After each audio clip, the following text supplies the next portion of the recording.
네, 머니스토리 시간입니다. 지금 이 시간 장동호 전문가와 함께 보험 상식에 대한 이야기 들어볼게요. 지금 바로 만나보시죠. 안녕하세요. 장동호 사정사입니다. 오늘 첫 인사를 드리는데요. 매주 수요일 모르면 손해보는 보험이라는 주제로 보상 상식에 대해서 여러분들과 말씀을 나누도록 하겠습니다.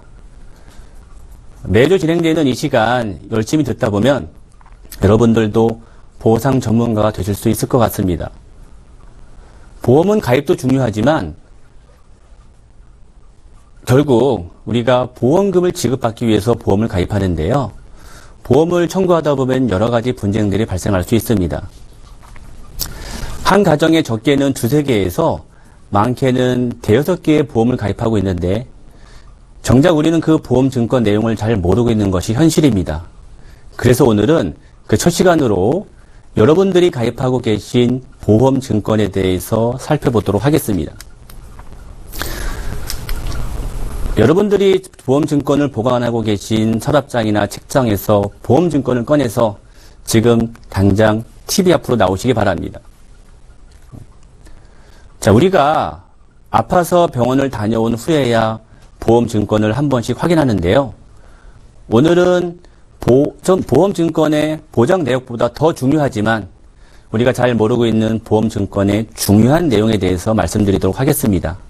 자, 준비되셨나요? 자, 그럼 보험 증권을 한번 살펴보면은 현재 살고 계신 주소로 증권이 기재되어 있는지를 한번 살펴볼 필요가 있습니다. 이 주소는 보험회사에서 연말정산 자료를 보낸다거나 보험료 미납으로 인해서 독촉 공문을 보낼 때 주소지로 사용하기도 하는데요. 실질적으로 이보다 더 중요한 부분들이 있습니다. 우리가 이사를 하게 될 경우 보통 보험회사에 주소 변경을 하지 않는데 단지 이 문서를 받기 위한 주소보다도 더 중요한 부분이 있다는 부분을 한번 기억해 두시기 바랍니다. 자가주택 보유율이 50% 정도에 도달하다 보니까 결국 나머지 50%는 자가가 아닌 전월세 형태로 살고 있습니다. 전월세 세입자의 경우 결국 2년에 한 번씩 이사를 하게 되는데 그만큼 주소 변경이 많다는 얘기가 되겠죠. 과거 통신이나 인터넷이 발달하기 전에는 이사를 하게 되면 의뢰 보험사에 전화를 해서 주소를 변경하곤 했었는데요. 최근에는 연말정산 자료 등 서류가 필요할 경우 전화 한 통으로 팩스나 이메일로 쉽게 자료를 받다 보니 보험 주소 변경에 대해서 중요성을 잘 모르시고 있는 것 같습니다. 자, 우리가 손해보험에 가입한 경우 일상생활 배상 책임 특약이 대부분 가입이 되어 있습니다. 보통 줄여서 일배칙이라고 얘기하는데요. 보험에 대해서 조금이나마 관심이 있는 분들은 많이 알고 계실 겁니다. 자, 이 일배책 특약은 타인의 신체 장애 또는 재물의 손해에 대한 법률상 배상 책임을 부담함으로써 입은 손해를 보상합니다. 즉 쉽게 얘기하면 내 과실로 인해서 다른 사람을 다치게 하거나 다른 사람의 물건을 망가뜨렸을 때 보상하는 담보가 되겠습니다.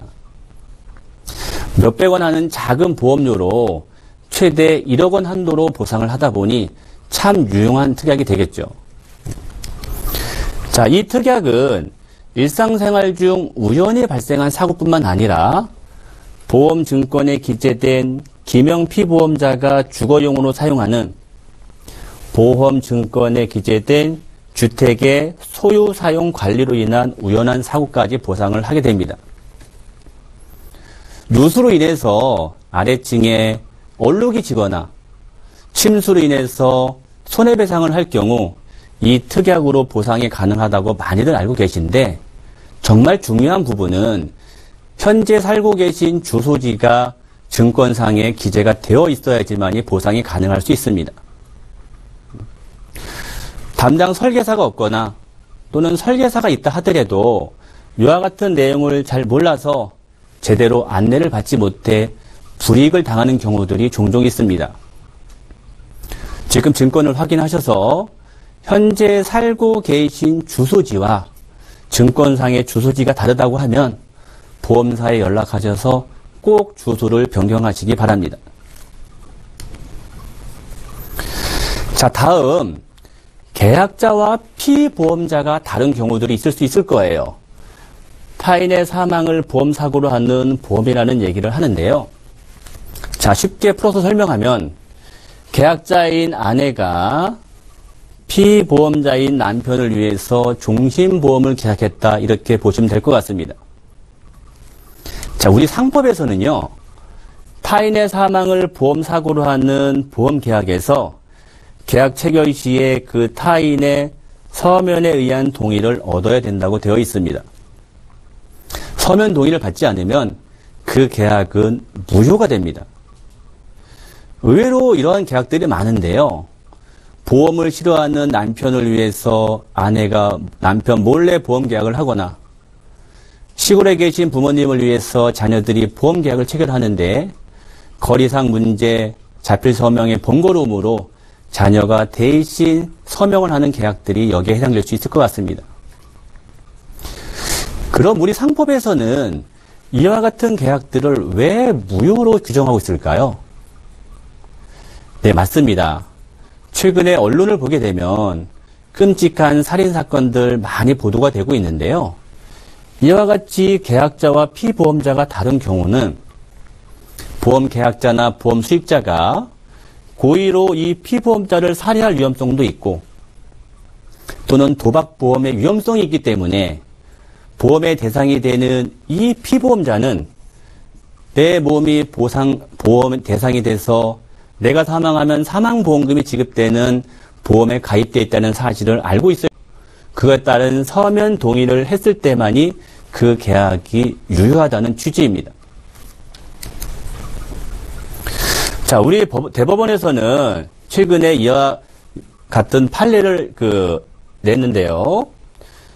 보험계약 당시 피보험자의 서면 동의가 없는 계약에서 나중에 피보험자의 서면 동의가 있는 경우 그 계약이 유효한가에 대해서 결국 애초부터 무효인 계약이기 때문에 나중에 추인, 즉 동의를 했다 하더라도 그 계약은 무효다라고 판시를 하고 있습니다. 앞으로 이와 같은 계약을 체결할 때는 피보험자의 서면 동의가 반드시 필요하겠습니다. 그럼 여기서 문제가 하나 발생하는데요. 기존에 가입되어 있던 보험들은 어떻게 처리하면 될까요? 판례에서 보시는 바와 같이 계약 당시에 서면 동의가 없으면 그 계약은 무효입니다. 이제 와서 동의를 한다 하더라도 계약은 무효가 되는데요. 결국은 이 계약의 무효를 주장하는 쪽은 보험회사가 주장할 겁니다. 이와 같은 계약에 대해서 보험회사가 무효를 주장하지 않는다면 큰 문제는 없겠죠. 그러니 보험회사에 전화를 하셔서 계약 당시에 피보험자의 서면 동의가 없었으니 추가로 보완을 하겠다고 말씀을 하시고, 향후 사망보험금 지급 사유가 발생했을 때 문제 삼지 않겠다는 확인서를 받아둔다면 나중에 분쟁을 최소화할 수 있을 겁니다. 자, 그리고 보험증권을 보시게 되면은 수익자 관련된 부분이 나와 있을 겁니다. 자, 사망 시 수익자 부분이 있을 텐데, 잘 보시면은 대부분은 사망 시 수익자를 법적 상속인으로 지정한 경우가 많습니다.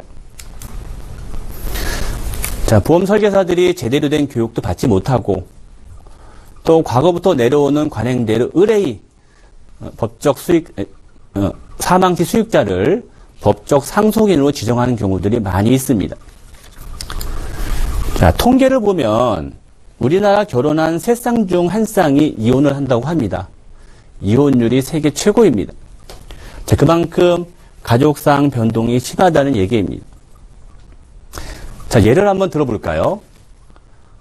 부정한 행위를 즉 바람을 핀 남편이 아내와 이혼을 했습니다.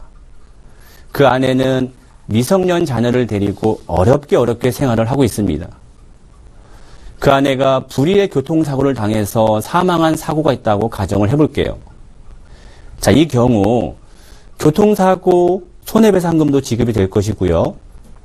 개인보험의 사망보험금도 지급이 될 텐데, 과연 그럼 이 사망보험금은 누구에게 지급이 될까요? 엄마와 함께 힘들게 살아가는 미성년 자녀에게 지급되는 것이 옳으나 현실은 그렇지가 않습니다. 설령 부정한 행위를 해서 이혼한 남편이라 할지라도 미성년 자녀의 친권을 가진 아빠에게 이 모든 보험금이 지급되는 가슴 아픈 일이 발생할 수 있습니다. 자, 이와 같은 경우들은 실제 사례에서 참 많습니다. 우리가 잘 알고 있는 천안함 사건, 이 사망자의 어머니는 아버지와 이혼한 지 27년 만에 나타나서 아들의 사망보험금을 신청했다고 합니다. 자, 이와 같이 가족 구성원에 변동이 생기거나 변동이 생길 가능성이 있는 경우들은 사망 시 수익자를 법적 상속인으로 하는 것이 아니라 지정으로 하시는 것이 좋습니다. 자, 오늘 이렇게 증권을 보면서 중요한 세 가지를 말씀을 드렸는데요. 이거 세 가지만 한번 기억하고 가도록 하겠습니다. 먼저 여러분들이 살고 계신 주소지와 증권에 기재되어 있는 주소가 같은지를 꼭 확인하시기 바랍니다.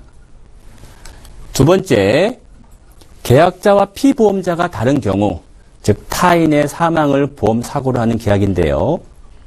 이 경우 피보험자의 서면 동의가 있었는지를 반드시 확인해 보시기 바랍니다. 서면 동의가 없다면 나중에 사망사고가 발생했다 하더라도 사망보험금을 수령할 수가 없습니다. 자, 그리고 세 번째, 수익자와 관련된 부분인데요. 사망 시 수익자는 법적 상속인으로 하는 것이 아니라 지정을 하는 것이 필요하다, 이렇게 말씀드리도록 하겠습니다. 자, 오늘 이렇게 말씀을 드렸는데요. 이 부분을 한번 듣고 이해하기는 어려울 것 같습니다. 인터넷을 통해서 꼭 복습을 하시기 바랍니다. 자, 지금까지 장동호 사정사였습니다. 다음 시간에 다시 뵙겠습니다. 감사합니다.